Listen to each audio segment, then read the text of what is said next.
Alright, so today we are going to be checking out the new boat level that I've just added. So last time we saw this, it wasn't fully complete, but now a couple things to notice.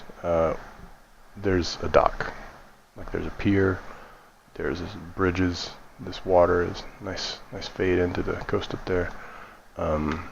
And you start on the boat down here, and you can fully explore the level, hop off into the water, transition from the water to the coastline just fine, onto the water like that. So you're not limited by just invisible walls and just stupid crap like that.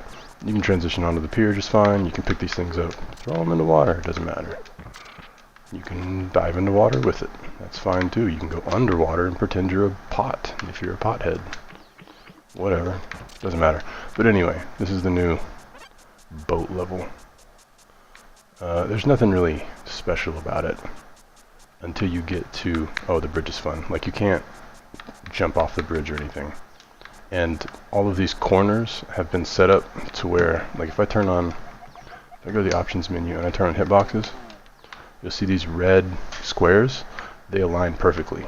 So the bridge aligns perfectly to this staircase pillar and that staircase pillar there, so that when you're speeding through these levels, trying to get things done quickly, you aren't getting caught on corners. You can literally just hold down the dash button here. I'll turn the input on so you can see that.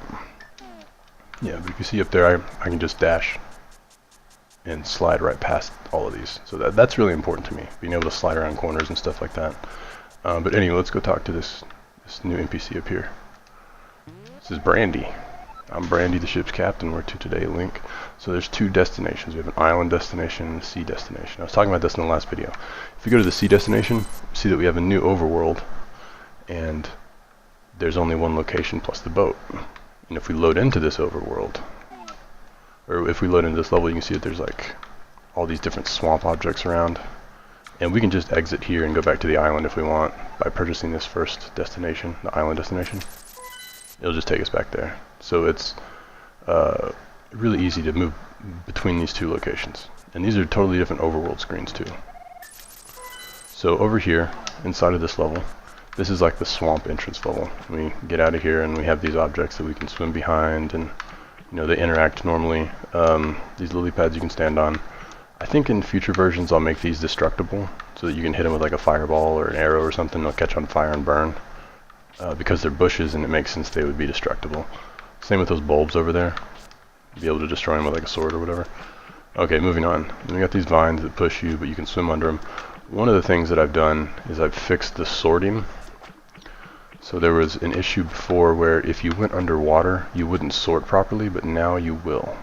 So you'll always sort underneath these vines, which is good. So those two levels are the things that I've completed this week. Moving into next week, what I'm looking at is fixing up this swamp dungeon. I'm just going to turn a bunch of cheats on because I don't want to fight things right now. Clipping unlock all will do. Okay, so yeah, we'll just, if you look at this sign, it'll tell you like this is a swamp dungeon. It's about 95 rooms in here. If we look at the actual map, let me cheat that real quick. If we look at the actual map of this dungeon, you can see it's a pretty complicated layout. We'll go up to the hub room, see the mini boss, because I need to talk about that first. And I have clipping on, so I can just walk through these walls and stuff. I don't have to actually fight any of this stuff. So that's what's happening here. I've completely broken the game. Anyway, here's the mini boss level. I'll turn clipping off for this. Because I need to talk about a few things. This mini boss is underwater. That's why he splashes and dives underwater. But the problem is, all of these dungeons are designed to not be made of water. So when he goes underwater, it doesn't make much sense because I'm standing on ground. So what this means is that this boss, this whole room needs to be pretty much underwater. And it needs to have lily pads in it. It needs to have all of those things that we saw on the swamp level entrance. Otherwise, this doesn't really make sense. And he's not much of a challenge because you have such a high mobility on ground. So he's really built for being in water, because if you were in water, this would be much more difficult.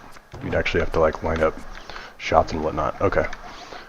You'd have to line up shots on lily pads. Like, you can't shoot or attack from water, so you'd have to get on top of the lily pad and then find the right angle to hit him from, if that makes any sense. I'm gonna turn clipping back on and go check out the boss. So bye-bye. We'll just go up here into the boss room. Okay, cool. So the thing is with this guy, he's underwater too, and this boss room is not underwater. This is a pretty fun guy. Shoot him, he'll go underwater, and then he'll spawn a tentacle to come after you. But, ooh, that tentacle's on ice too, so it's moving super fast. Yeah, this boss room does not need to be on ground, and it doesn't need to be on ice especially. That's insane. So what I'm going to be doing next week is figuring out how to specifically... What I'm going to be doing next week is figuring out how to specifically tie certain room data to certain dungeons, so that when you load into like the swamp dungeon, the majority of the rooms would be underwater. Like, there shouldn't be any ice in the swamp dungeon. That doesn't make any sense. You know, like this level wouldn't be that bad because there's some water and some ground, but the majority of these levels should be underwater, you know? Like, let's go down to the key room.